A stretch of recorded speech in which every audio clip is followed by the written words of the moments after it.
La famille, écoutons le discours d'Ousmane Sonko au Mali. Le Mali et le Sénégal, c'est un seul et même peuple. Nous partageons tellement de choses qu'on ne peut pas les énumérer ici. C'est pourquoi, quand un tel événement survient au Mali, c'est comme s'il était survenu au Sénégal. Présenter au président de la République, son Excellence M. Assimi Goïta, toutes nos condoléances. Remercier le peuple malien pour son accueil d'aujourd'hui, à travers M. le Premier ministre, son Excellence M. Choguel Maïga, qui nous a très bien accueillis depuis notre descente d'avion, avec tout le gouvernement quasiment. Cet entretien a été très instructif. Il nous a permis de passer en revue toutes les questions de l'heure, de discuter de manière ouverte, non pas de manière protocolaire ou solennelle, mais en frère. Parce que comme je l'ai dit, quand je viens ici, je suis chez moi et je viens parler à des frères. Nous avons été en tant qu'opposants les premiers à dénoncer. Et on continue à le dénoncer fermement. L'embargo qui a été fait sur le Mali par des pays frères et malheureusement parmi lesquels notre propre pays. Je l'avais au nom de mon parti dénoncé. Je continue à le dénoncer et comme je l'ai dit, sous notre régime, ces genres de pratiques ne pourront jamais prospérer et personne ne passera par le Sénégal pour soit déstabiliser le Mali ou aucun autre pays frère, ou alors lui imposer des sanctions de cette nature. Cela n'a pas changé, ça ne changera pas.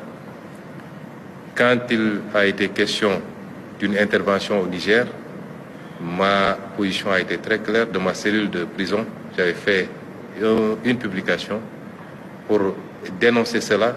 Cela n'a pas changé aujourd'hui. Nous sommes tous des pays souverains. Nous nous respectons, nous devons nous respecter dans nos choix souverains. Et nous respectons le Mali dans ses choix. Nous respectons le Burkina dans ses choix. Nous respectons tout le monde, des choix que nous comprenons. Alors qu'est-ce qu'on nous reproche? D'avoir ou d'être en train de travailler pour continuer à réunir la famille. Depuis quand on peut reprocher à un panafricaniste de faire tout pour qu'on reste dans des cadres solides plutôt que de nous diviser? Nous continuerons à travailler. Et je l'ai dit, quel que soit l'aboutissement ou le choix qui a été fait, cela ne changera absolument rien dans nos relations avec chacun des pays. La visite de Sonko intervient alors que l'Ukraine est accusée de soutenir le terrorisme dans le nord du Mali. Il sait très bien qu'un retour dans la CEDEAO semble exclu.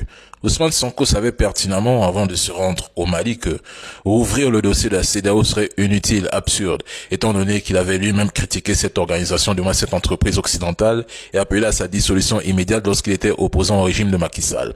Quels ont été les sujets abordés lors de cette visite qu'il préfère garder secret?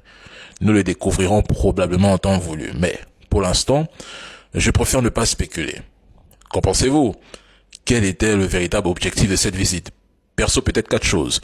Le nord du Mali, la CEDEAO, l'Ukraine et les relations bilatérales Mali-Sénégal. Je vois pas autre chose. Si vous avez trouvé cette vidéo informative, n'oubliez pas d'aimer, de commenter et de partager pour que d'autres puissent également rester au courant.